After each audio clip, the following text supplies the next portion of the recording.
So, Velaris Residences, it's in Bridgetowne. So, Bridgetowne, as we know, is a 31-hectare master plan destination. When it's a master plan destination, meron siyang residential, meron siyang commercial, and then meron siyang offices.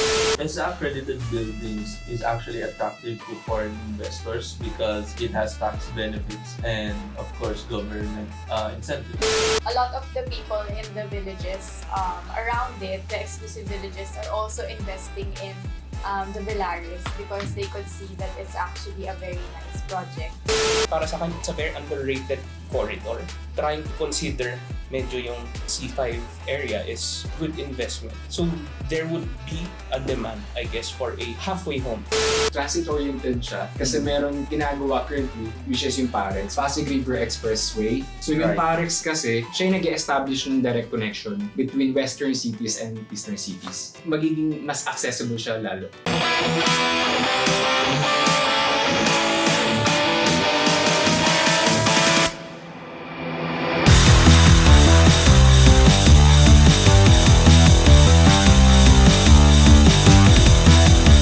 Hello Real Pros! Welcome back to the channel. Finally, after that long hiatus, we're back and we have something new and fresh for you guys. So for today, we'll introduce a new series wherein I have my colleagues with me and we'll be analyzing pre-selling properties. It's like property review pero in-depth. We give more details whether it's a good investment or not. And this is one way to show you how we do our reports, no, that we usually give to our clients, or how we analyze whether it's a good property for flipping, it's a good property for investment. Hindi lang namin yun hinuhulaan. There is a process behind it. And for the first time ever, we will show you how we do it. So welcome to our war room, and if you're interested, keep on watching this vlog.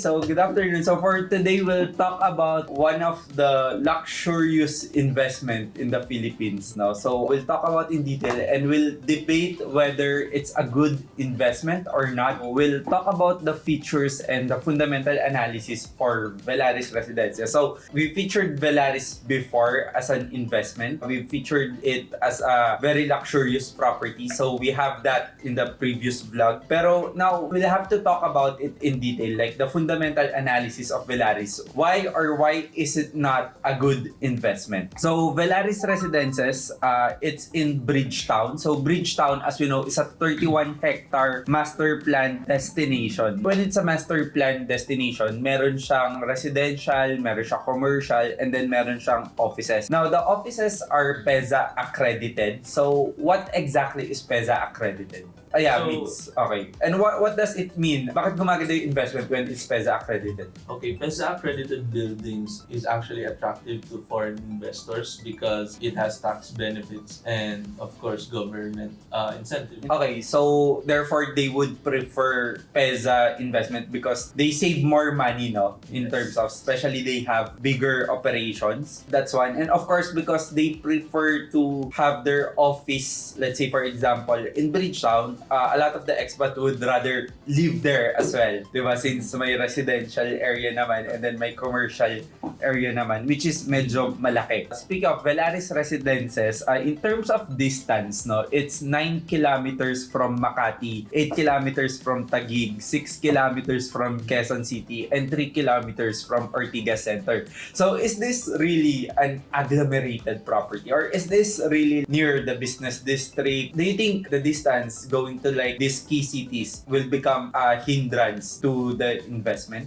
I don't think so because it's located in C5. So major corridor siya, major highway siya. So it's very accessible. So lahat naman to dinadaanan ng C5, no? And may mga transport hubs, may mga ano naman, things that connect it to those cities. Like may, for example, there's an upcoming subway project na yung Ortigas North Station and Ortigas South Station na accessible sa C5. So do you think, can we really call Velaris as a transit-oriented development? And what exactly is a transit-oriented development? We have to define it para ma-qualify natin whether Velaris is really a transit-oriented development or not. Transit-oriented development is yung accessibility It's the accessibility to transport hubs. That's what you call a transit-oriented development. I think you need to be walking distance. Yeah, it has to be walking distance to transport hubs. Like bus stations, train stations, ferries. So with its proximity to C5,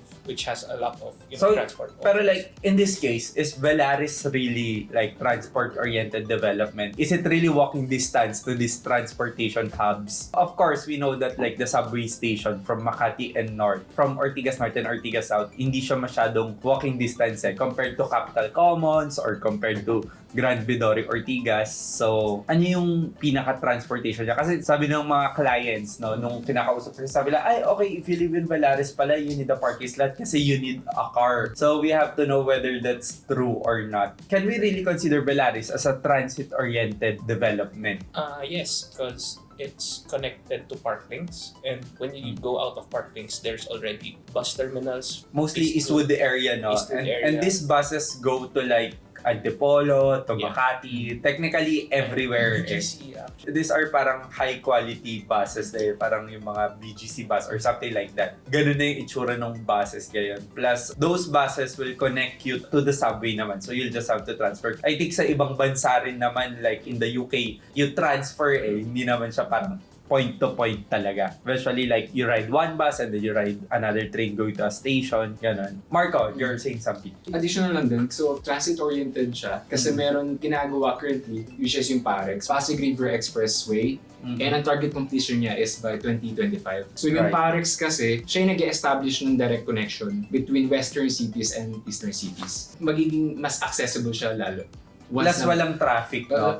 Walang traffic ang river transportation. I've always wondered kung bakit hindi mina-maximize ng Philippines ang river transportation where in other countries it's the main mode, 'di ba? Kung papansin natin yung mga different developed countries, they're using that mode of transportation. Plus, again, sinabi ko rin ito sa previous vlogs dati na in other countries, it's more expensive if you live by the river. Kasi like sa urban development kasi, meron talaga tayong tinatawag na parang linear development. Basta sinusundan niya rin yung direction ng trains, direction ng river, and that's how you create a well-urban planned city. Okay, so PAREX completion date, I think, is 2025, no? And it's a green hybrid design to accommodate not only yung riverboat transportation but also like mga rapid transit system. Hindi lang siya basta yung mga usual transportation which are the cars and buses, pero magkakaroon din siya ng ibang transportation. And I think it's bicycle friendly. Ito rin yung one of the problems sa Philippines because marami nang gusto mag-bike ever since pandemic pero wala rin talaga tayong bike lanes, for example. So imagine like starting cycling from Velaris, it's a 31-hectare development. I-add mo pa yung park links, you can bike around the area and you can continue biking going to these transit-oriented development areas. No? I think infrastructures are very important, no, to decongest Velaris. Pero in terms of price points, how much is it per square meter and is it really competitive knowing na nasa C5 area siya? Marge? So, si Velaris is around 260,000 per square meter. Actually, very cheap siya kasi yung mga ibang mga buildings dyan nasa 300 to 350,000. How about yung mga neighboring, what are like the neighborhoods around Velaris? I think these are luxury neighborhoods no? Around Velaris, we have mga Corinthian Gardens, Green Meadows, and then we have mga other pa, mga Corinthian Hills, Valle Verde. They're around nasa 350,000. Pataas na siya, meron ng 400,000.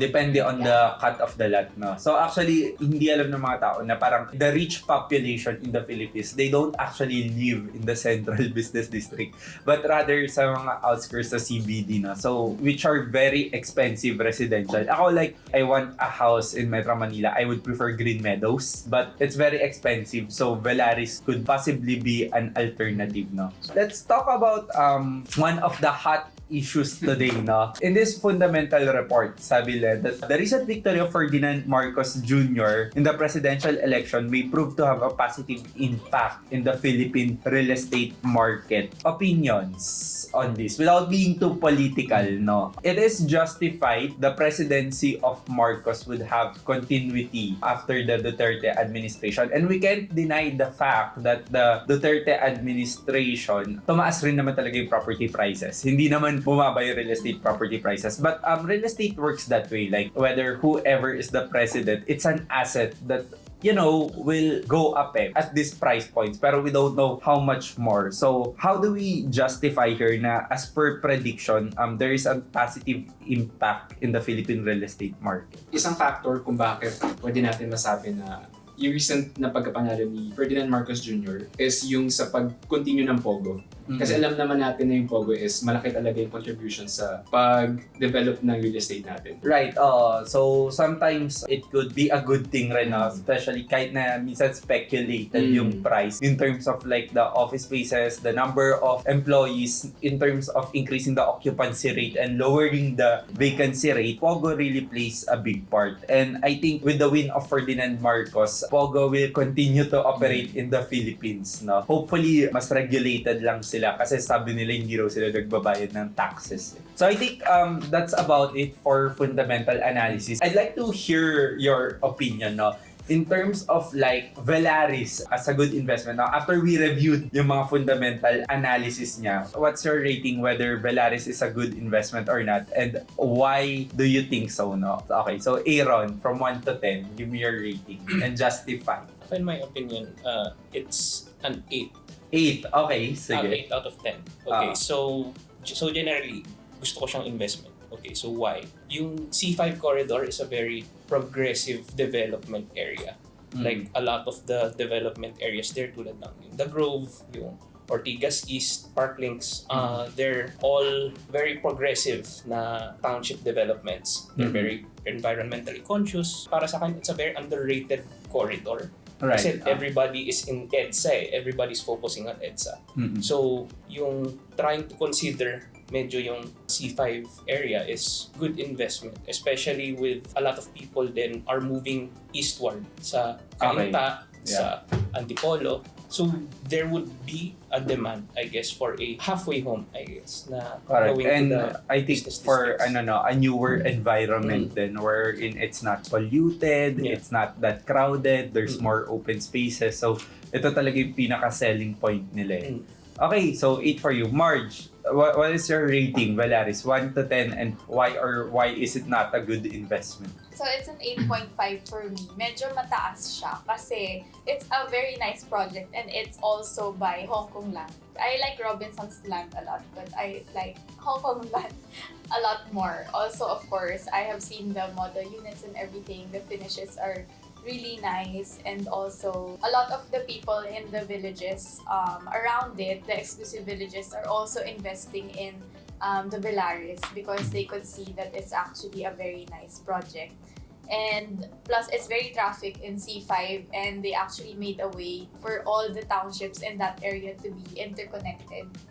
So it's a very, very nice area. Plus, VGC is already crowded, and it's the next to the BGC projects. Right. So, and I think tama ka, it's a very unique project. Like, you don't get anything like this in terms of the facilities. Wala kang comparison as of today in terms of like the amenities Velaris is offering.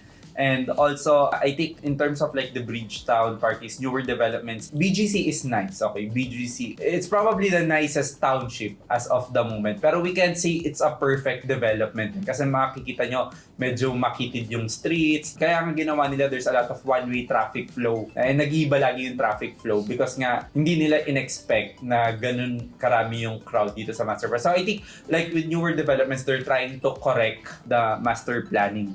No, so okay, thank you, Marge. Migs. Okay, actually sir, sa opinion ko, medyo nagugulan ako if 8 or 9 siya sa akin. Okay, sige.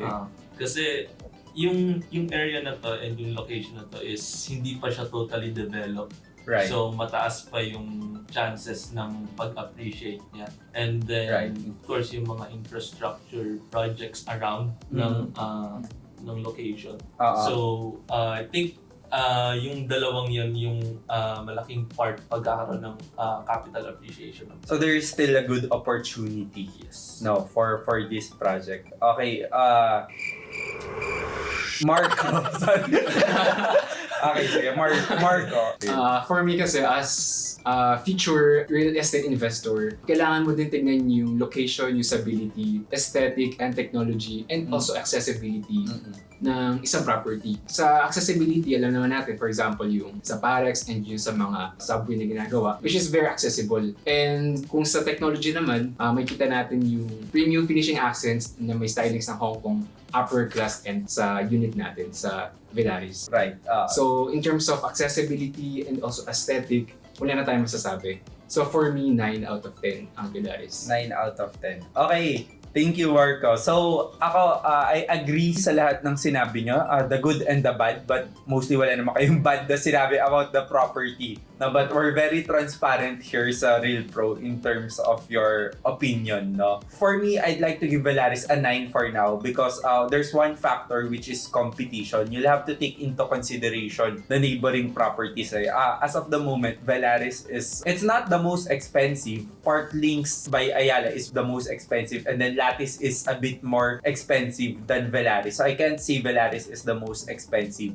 In terms of the competition, there are future developments din kasi about to be launched in that area that's at par with Velaris. However, competition is a very important principle in real estate price appreciation. Nasa principles of real estate na yun, no? It's tried and tested before na if there is no competition, prices won't really go up, no? Because no one buys a property without comparison sa iba, no? And of course, competition is good because the developer is pressured to do their best to give the right price point to really deliver what they promise, no? And not to have a bad reputation because it gives options to the investors. I think with the development naman, there would be enough supply and demand because Bridgetowne, Park Links, it's like a city on their own. So for now, it's a 9 until we see the launching of the competitors this year. In general, Velaris as an investment, we're giving it an average of 8 to 8.75.